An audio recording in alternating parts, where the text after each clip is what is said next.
To the EEC semifinals first seed versus fourth seed match. Today we're going to be watching Virginia Commonwealth versus the Drexel Dragons. My name is Hans. I'm joined by my co-host Papa Sims. How are you doing, Papa? I'm doing good, man. How are you? Doing pretty good. Hopefully we're going to be seeing a good game today. Do you have any personal thoughts on how Yeah. this game is going to turn out? So something that I've been seeing within a lot of the previous matches is that pick and ban phase is very very important, especially in this patch we're in right now. And so I think once we get some bans and picks coming out of the way, we should be getting a better understanding of what's happening. So something of note for all the people watching, Drexel, since they had some technical difficulties which led them to losing some bans, and so you'll actually see that they are banning no one away this game. That's not an accident. That's an unfortunate penalty that came with having some issues on their end, and so we'll be getting into this pretty soon. Fine. Indeed, and so far over on the side of Virginia Commonwealth, we are going to have our first 3 bans and our first ban phase concluded after they skip this third ban on the side of Drexel. But we are going to be seeing a Twitch, Shyvana, and Rise ban coming through. Rise has been a very popular ban lately. I think he's been banned in over 70% of the games that I've watched over ACEL. And they're going to be Rise trying to is knock out Shyvana to try and get that early dragon taking potential out of the way. So absolutely, that Rise pick. Ever since they changed all the mana and AP items, going into tier into Rabadons is just so potent. It gives you so much damage. And Rise scales, of course, with all the mana that he gets from that tier, and he can just dish out a ton. And you'd also be you got to take into account that there is a change on one of the newer runes with the patch that just came out. There was a change on mana flow band, so now by it's on a small cooldown. I think it's like a 7 to 10 seconds. But for every ability that you use on an enemy champion, you gain 25 permanent mana now, up to a limit of 250. So I feel like that may actually help him because it's going to give him more AP from that Serafs, which he's going to be building into, I believe, completing it like a second item. But it's also going to give him more damage because of the fact that his abilities scale with that mana as well. Mm-hmm. And looking at some of these picks, so the Morgana, I always feel is a very, very strong pick, especially with the pick potential that she brings to the fight. Put in the hands of someone who knows what they're doing, it can really turn around those mid-game fights and early picks. Indeed, and we're going to be seeing the jungles picked here, as well as them hovering in Ash. So we may be seeing both ADCs picked already. We're going to be seeing Xayah picked on over to the side of Virginia Commonwealth, a very strong ADC right now, along with Sejuani, a very strong tank pick. It looks like we are going to be seeing that changeover from Ashe to Caitlyn on the side of Drexel. Caitlyn is going to be a very good counter, at least I believe, a little bit more in the early game on Xayah, just because of that range advantage. And with Morgana, Morgana is already a counter pick if they're looking for like a Xayah Rakan combo. Obviously, they don't really have the option to ban out Rakan. So I think they may be preemptively picking that Morgana to try and counter the combo. And that Caitlyn pick also works well into the Anivia because, as we all know, Anivia's ultimate, it just does a ton of damage in that little circle. And so she wants to stay as far away from that as possible while still trying to contribute to the team. And Caitlyn definitely allowed her to do so. Your commands tire me. We're going to be seeing a Veigar ban come across. Definitely trying to take that away. We've seen Veigar do pretty well in the couple games that he's been picked recently. Has a little bit of a tougher time scaling up, but as long as they can delay until that mid and late game, it's very easy for him just to drop a W and ult down and just one-shot an AD carrier or a squishier mid laner. that's always something you got to look out for, especially with just in general with all scaling champions. It's always hard and kind of nerve wracking to play against them because if you don't win by like that mid game, you don't have a good mid game power spike. It's going to be really tricky for you to come back, especially if your ADC gets deleted at the start of every single fight. Indeed. Looks like we are going to be seeing Drexel hover the Fizz, possibly from the mid lane, trying to get in a little bit up close and personal with Anivia, try and do a little work there. But they are going to be switching over to that Orianna. It's going to be able to farm a little bit safer in the early game, as well as providing a lot of team fighting potential. Her ultimate can be used very well sometimes. And we are going to be seeing the Swain picked over in the top lane here on over the side of Virginia Commonwealth. It's been a very powerful pick in the top lane lately. They did nerf his Q cooldown recently in this patch, but I don't think that that's really going to uh, put a hamper on his ability to bully in the top lane. Plus, it's a very safe pick, seeing as Drexel decided to last pick their top laner, it seems.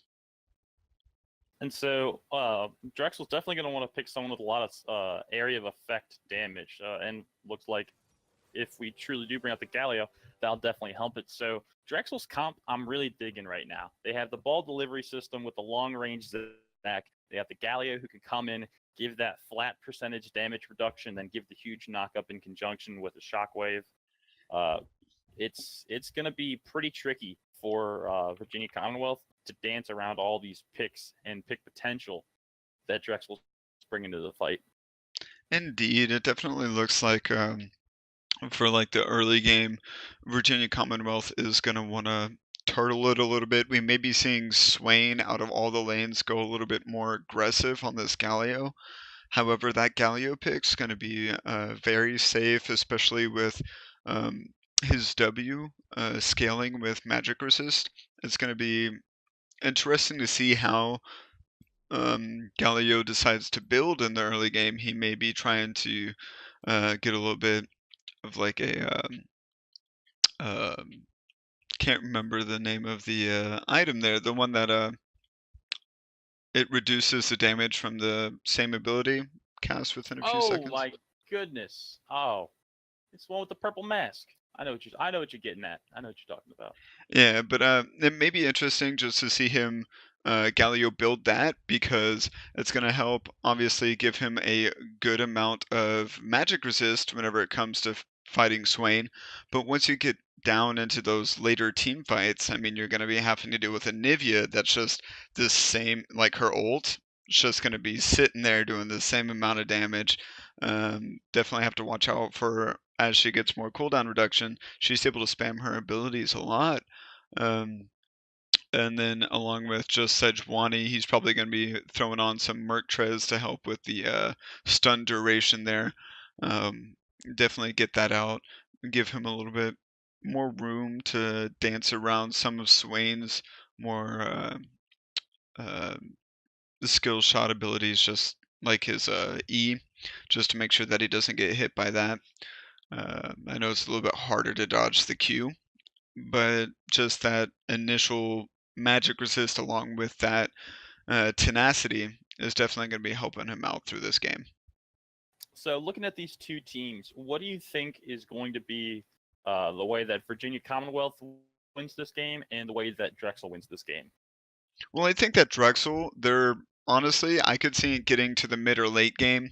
Maybe 2 towers down, them getting in a fight, possibly in the jungle or over Baron, and then them just catching out 1 or 2 members of Virginia Commonwealth with that, as you said earlier, that Zac ball delivery system. Orianna throwing the ball on him jumping in, knocking people up, maybe pulling them to them if her ult's not available, or him or her just ulting them in, and then Galio ulting right on top of that.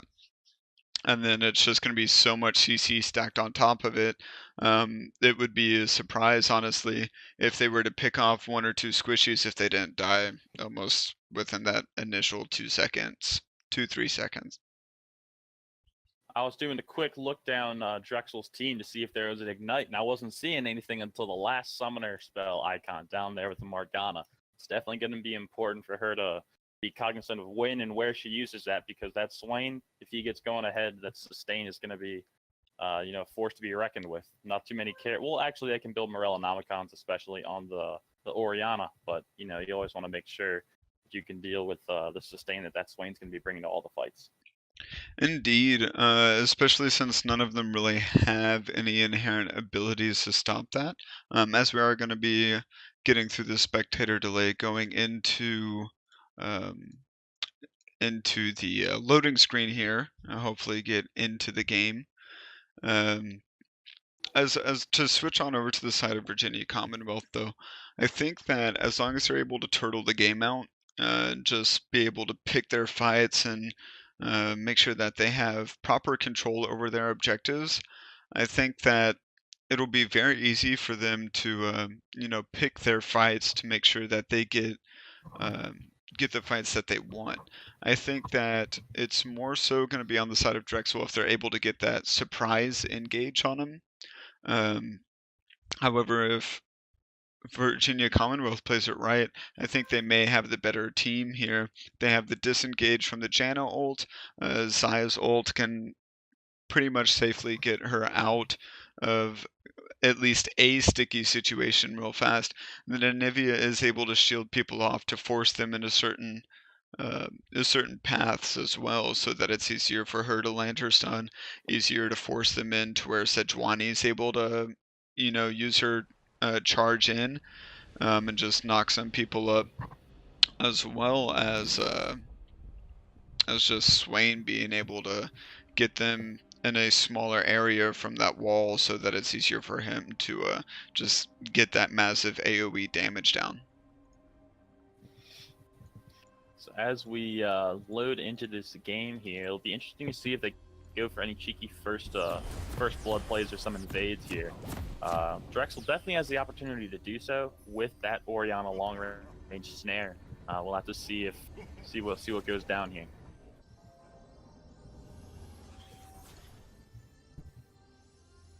All right, so we have Virginia Commonwealth traveling in a pack together towards the red side.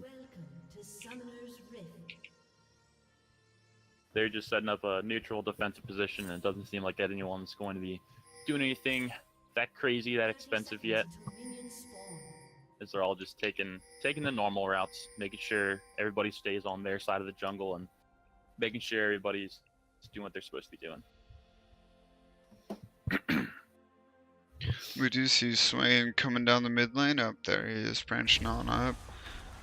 Everyone just kind of setting up, like you said, being pretty defensive, making sure that nobody's going to be going where they don't want them to. They are setting up both on the bottom side of this map, so we definitely got to watch out for that 3-4 minute mark, that level 3 gank onto the top side if either Swain or Galio gets a little too aggressive with their wave and pushing it forward. And it'll be interesting to see what happens up top there, because Sejuani definitely has a faster push than the Zac, and so she should be getting there before the Zac would. And also Galio's build just naturally pushes the lane, and so we're gonna have to keeping a close eye on that top lane and making sure he knows that he better be warding around again, as you said, that 230, 245 mark. Something that is nice to watch for is just to see how healthy they are once they get to the top side, with Zac's passive ability to help heal himself a little bit there. Sejuani doesn't quite have that, and she did immediately take Raptors, which is going to be a little bit more damage onto her initially. As we see, both of them still have a charge on the refillable potion right now.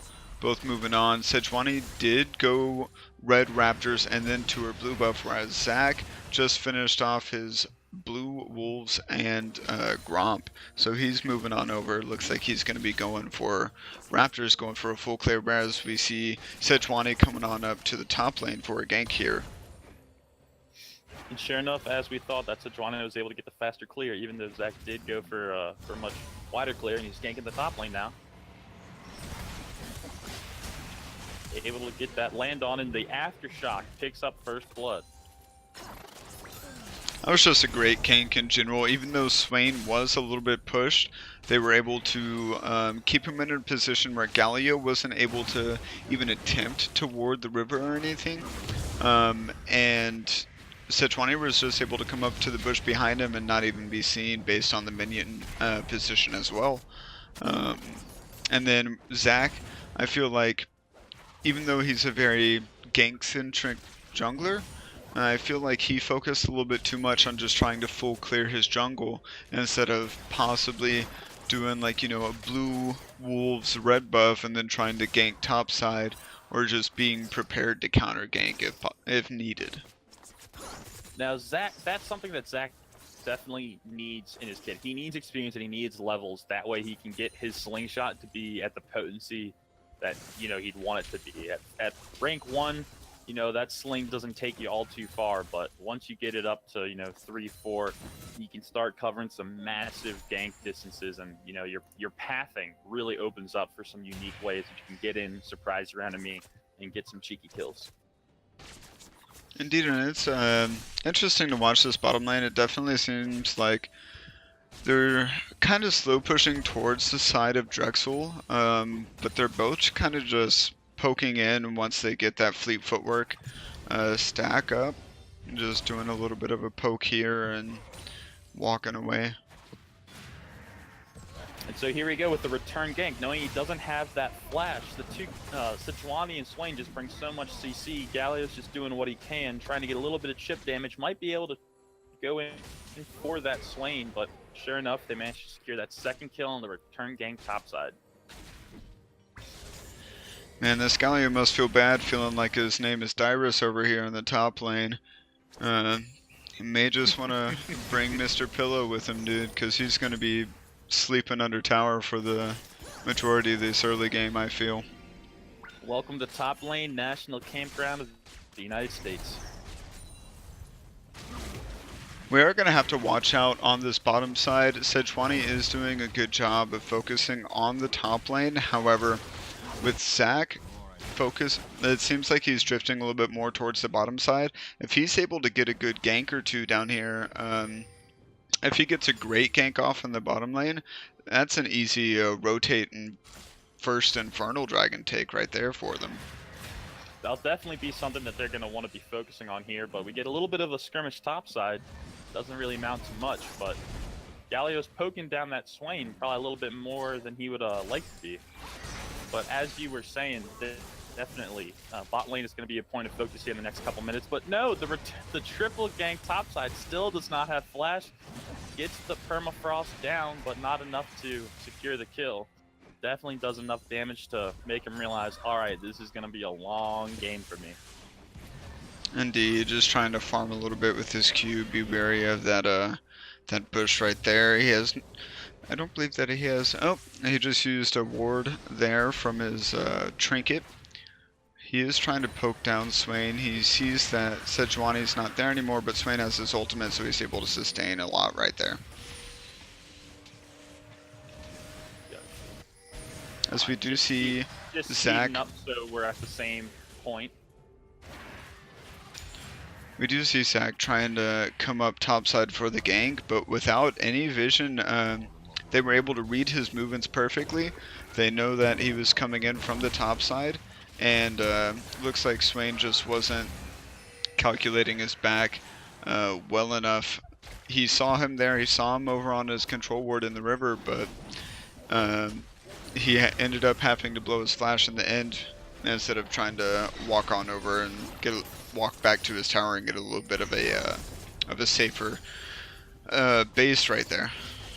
And that's something that I gotta commend, or there is something I gotta commend Virginia Commonwealth with, is that they're really targeting that top side. That way they can get that Swain to pop off. Usually as a Swain you don't grab a tier, but in this match they did, and so they know that he won't be power spiking for a long time.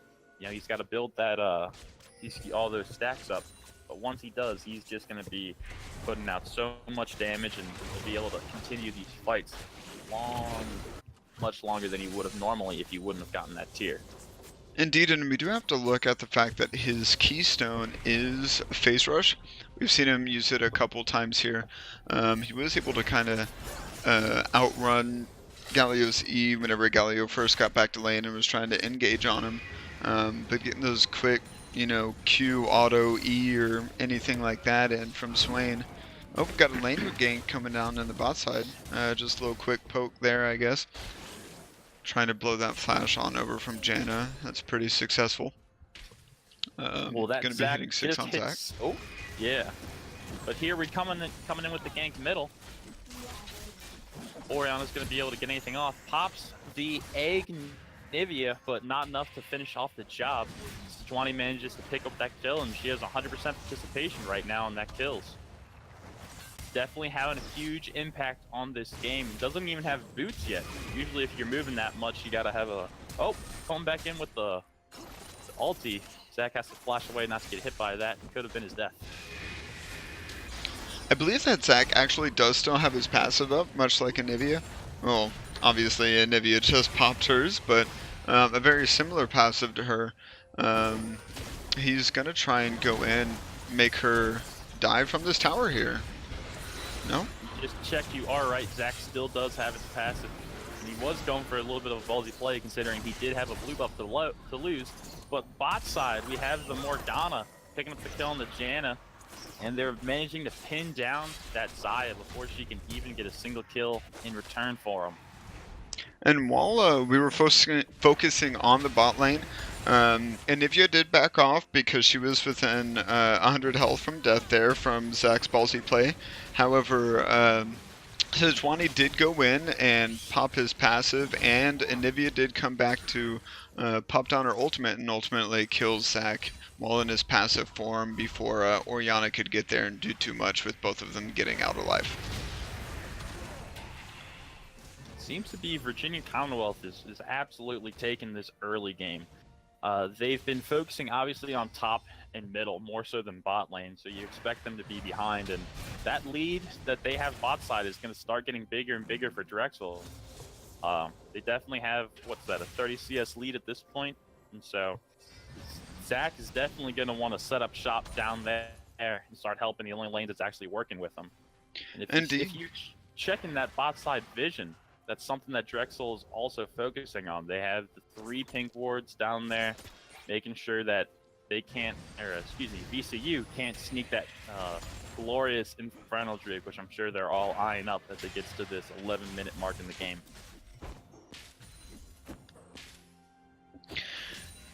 Something that is going to be really nice to see, though, is that Zac is definitely trying to switch that focus on the bottom side. However, it does look like Janna and Sejuani are going to be trying to sneak that Infernal Dragon right here. Drexel is pinging Zac to try and come from those wolves. Morgana face checks and has to blow her flash and ult, trying to do a little bit of damage and delay that dragon so that her teammates can make it on down.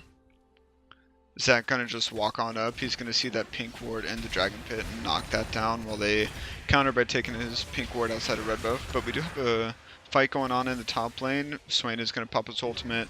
Galio is gonna knock him down quite a bit there.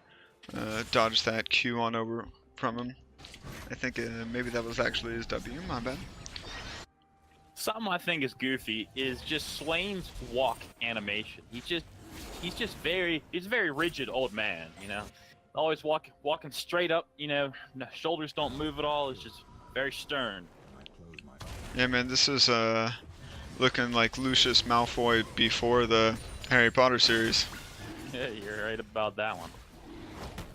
And so down in the bot side, we do have that contested dragon going on. You have Zac diving in onto the back line, getting his ultimate off on all 3 of them. Don't know where he's trying to take them though. Caitlyn's got to stay out of that Anivia ultimate. Manages to get out in time to get the kill onto the Zac, turning out to be a great trade for Drexel. Yeah, that was going to be a great 3 for 0 there. However, we are going to be seeing Anivia and Oriana fight a little bit there. We're going to see Caitlyn's ult coming down to pop that egg there. Caitlyn and Zac were able to pick up that that dragon there, while Anivia was able to pop it down.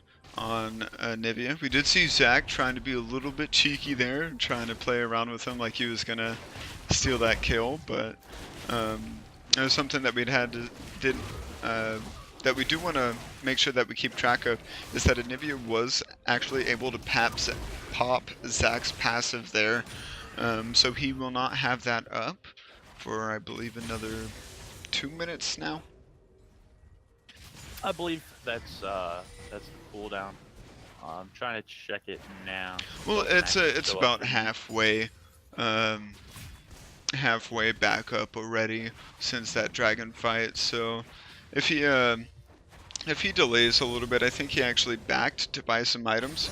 So he's gonna go down, take his blue buff, maybe gank bot lane again. And I think by the time that he ganks bot lane, he'll have his passive back up.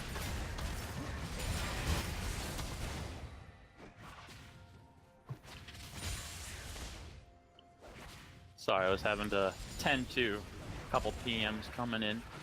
And so gold is even now. So no towers have been taken, only single dragon. You know, with all the small leads that have been amassed, we got another fight going in top side. Galio, again, that focus on the top side. It's been working for them. You can't blame them for you know, continuing to push what works.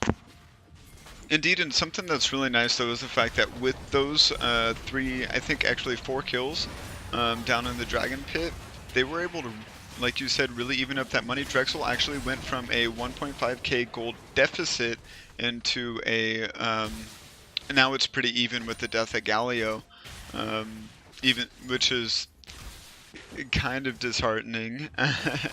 Since Galio's already died 3 times, the next time he dies he probably won't be worth too much, but they are definitely going just about even right now. Orianna and a little bit of a fight going on down on the top side. Zach just trying to push Swain off of that tower. However, he is going to get some of that gold from that minion wave that was sitting under there. Something that's always interesting to look at in the early game is who has the highest kill participation on each of the teams. And so you can easily see which sides of the map each team is focusing. You have the jungler, full kill participation, and top side, you know, with 3 of the 5 kills. While if you look over to Drexel, you have the Caitlyn and the Morgana involved in every single kill. So you can definitely see where that focus is coming into play. So there we go with the ball delivery system. Orianna working with the Zac. Bounce up and get the shockwave off.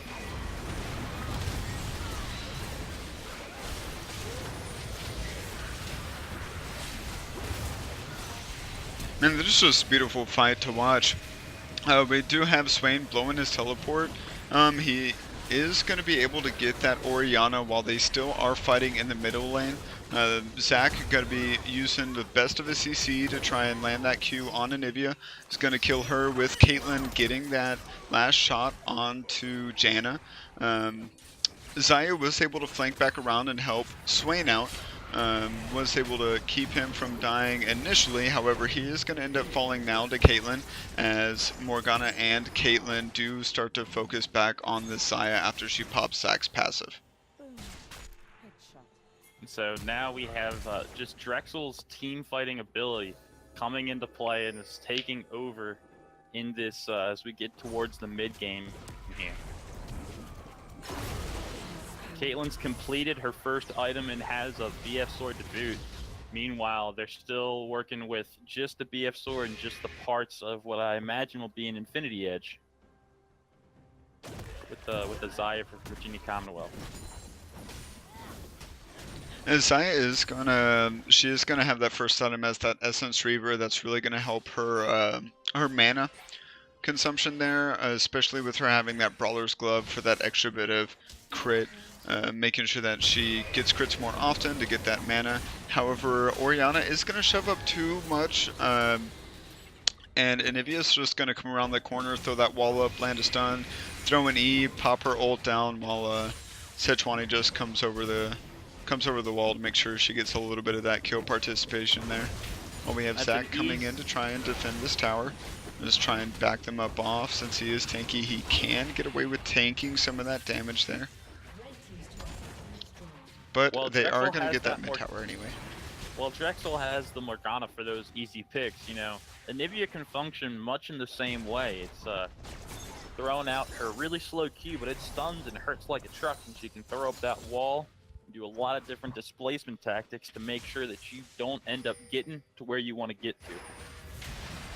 Indeed, something to also watch out is that we see Sejuani in the top side again. It looks like she's going to be trying to find that gank again on Galio. Even though they have that control ward there, they are going to at least try and pop his...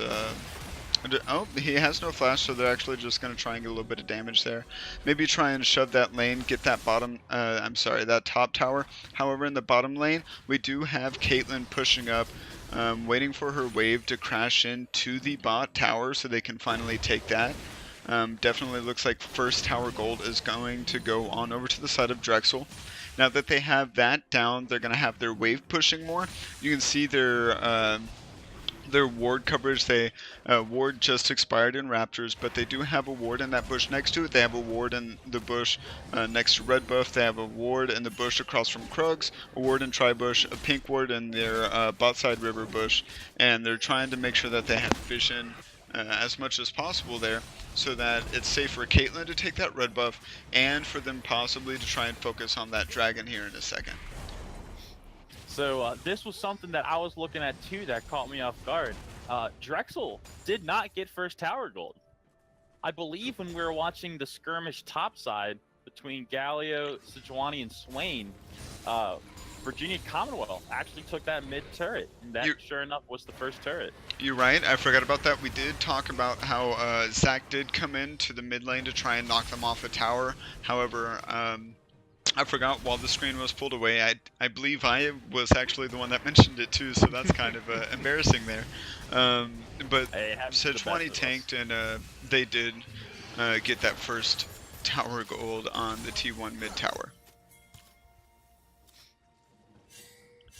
The Drexel Dragons are staying true to their name, though.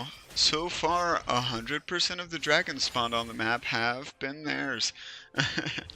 As we do see Zach focusing a little bit on that bottom side again, trying to make sure that Orianna's safe, as we have Caitlyn trying to counter wave clear in the mid lane with Morgana kind of shifting around, trying to make sure they have vision there.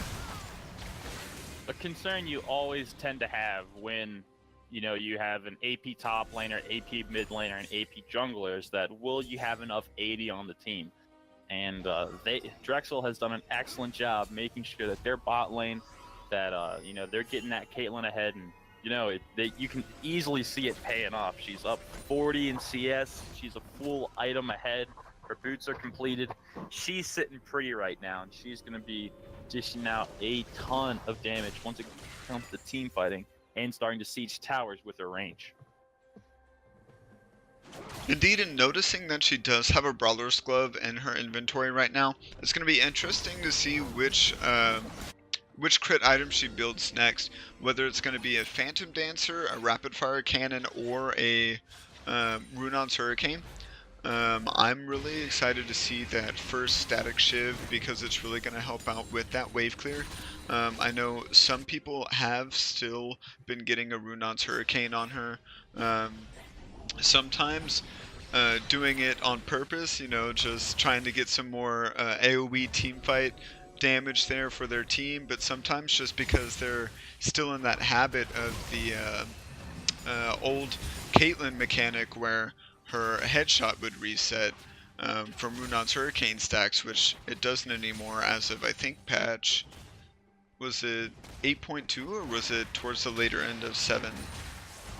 Like 7. I must have actually missed that patch. I was about to make a note of that, but here we can see Galio and Swain still just duking it out. It's just been, I wouldn't even call it a wet noodle fight because you can clearly see one person is coming out ahead of every single trade that they're doing.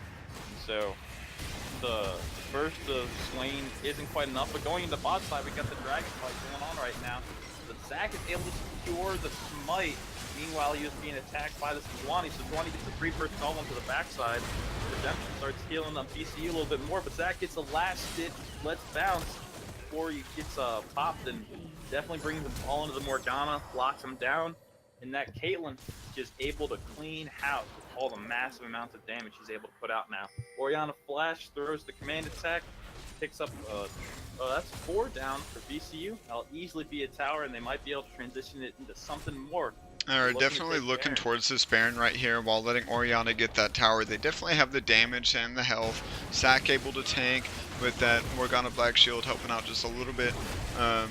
But the ability for them to just, Caitlyn to just zone off that river right there with traps and just melt down this Baron. Very easy for them to actually try and do something here. And with that level 12, now 13 on Zac, we do gotta remember that he is now 2 levels ahead of Sejuani. During that Baron fight, I believe he was actually able to outsmite Sejuani because he was a level ahead. Something that is definitely going to come back to bite VCU in the butt is that the Swain was so worried and focused on the top side with that Galio and building strictly against magic resist. He has not a single additional point of armor aside from any rune in his base armor. And so as we've clearly seen, you know, that Caitlyn, she's the girl to beat right now, and she's just going to be shredding through Swain, who I would argue right now is the strongest person on VCU. I definitely have to agree there. I think that Anivia is able to do a decent amount of damage too. However, we do have to take into account that the top laners are kind of left to their own devices up in the top lane. They haven't really been joining for too many team fights. Of course, as I say this, Galio is going to be walking down the mid lane to help out Drexel.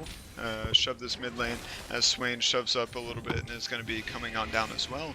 But up until this point in this game, it's just been almost exclusively Galio and Swain in the top lane, Sejuani trying to show some love up there, try and make sure that he gets fed, but it hasn't been doing them too much good.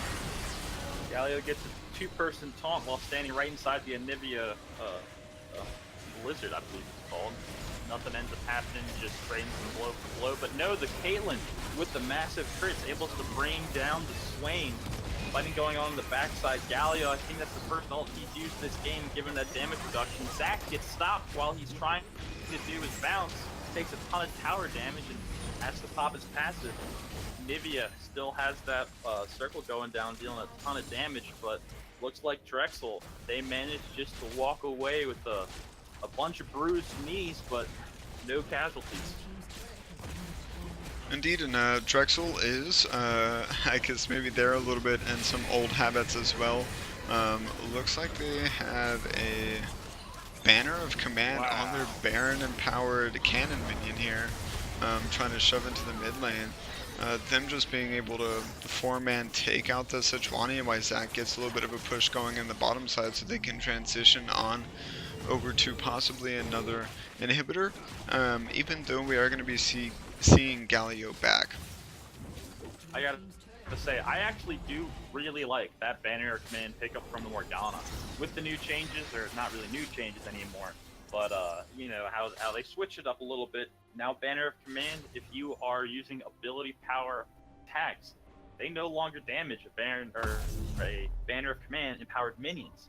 The only character on Virginia Commonwealth that does that physical damage is that Xayah, and as we can all see, she's not having the hottest game with a scoreline of 1-4-0. Only been involved with a single kill for her team. Indeed, and I mean, just compared to the potential here, she has an Essence Reaver, a Rapid Fire Cannon, and for this boost she's going to be moving on over to some Merc Treads, whereas Caitlyn over here, one second. Oh, thought I had a sneeze there. Caitlyn over here is going to be having that Infinity Edge, that Rapid Fire Cannon and Static Shift combo like I was talking about earlier, which is just honestly utterly disgusting. She's going to be having that, I believe, 80% crit chance, along with her just having that extra range on her normal autos and her headshots, just to make sure that they get that great damage. And now that for that Rapid Fire Cannon passive, we're going to be having Zac actually engage here with that Galio combo coming on up. They're able to melt down almost every single member on the team of Virginia Commonwealth over here, the only people left alive are going to be Zaya and Anivia, whereas they're just, Zach's able to engage again with his E. They're going to be an ult coming on down from Caitlyn onto Zaya, but Anivia is going to take one for the team, knock it out of the way there, and both of them are possibly going to get to base and get to safety. Oriana's going to be trying to do a little bit of a hero play, try and flash in and get Zaya real early. However, the heal coming on over from Caitlyn is going to help her live, and as soon as Zaya walks out, Caitlyn is able to use her superior damage to knock her down. Along with having her heals there, she is actually out damaging and out sustaining Anivia while fighting them in their base right now. She just won't let any of them leave. They're able to, Drexel over here is able to take both Nexus towers before they're even let out of their own, before Virginia Commonwealth is even let out of their base. Sejuani's trying to focus on this Morgana, where Galio and Zach are trying to be the ones to wet noodle fight their way into this Nexus and just tank it up. And then here we have Zach getting that last hit on the Nexus, and with the minions that they have around them, able to just take that down, while the only the tanks are the ones allowed to get past them to focus on like Morgana and Caitlyn. I gotta say, I think the team composition of Drexel, I think, was just far superior in this matchup. So with Virginia Commonwealth, they focused on the top side. They wanted to get the Swain ahead. What they weren't doing, though, was obviously they weren't bot side. They can't be everywhere at once. But by focusing the top side, they really didn't have any sustainable damage aside from against, I guess, the Anivia. But what I'm trying to get at is they had nobody who could go in and try and assassinate or kill that Caitlyn. Obviously, as one of the highest ranges in the game, she was just able to stay back, deal a ton of damage, and no one from VCU had the dive potential to get back to stop her. Indeed, it'll be interesting to see how this next pick ban phase is going to be played out. We're probably going to be seeing that Caitlyn taken away from the side of Drexel. I mean, you see that 7-0 and 15 scoreline, probably that possible Morgana ban as well, because that bot lane was just disgusting. Something that Drexel did very well, and their team as a whole, was they saw that Sejuani was almost exclusively focusing on that top lane, and they were able to transfer that. They were able to gank mid a pretty good amount, and definitely focus that bottom side, focus that dragon. As you can see, they had that Infernal, and I mean, even though that Cloud Drake didn't really help with combat stats there, it's definitely going to help Caitlyn because of her superior range, both kite and actually catch up to people that she's trying to kill, because now that they buffed Cloud to where you get some movement speed in fights, she's has that extra movement speed where on top of her static shiv rapid fire cannon to move a little bit better in these fights, along with her fleet footwork giving her even more movement speed, and that rapid fire cannon charging them up so much faster that it's really easy for her to do everything she wants to do, and really hard for the enemy team to punish her, especially whenever they get behind there. So it actually looks like everybody is back in the game. Looks like we need to invite you over here. Alrighty, yeah, let's go ahead and pop into a brief intermission real fast as we just make sure that everything's going smoothly before we get into our next game.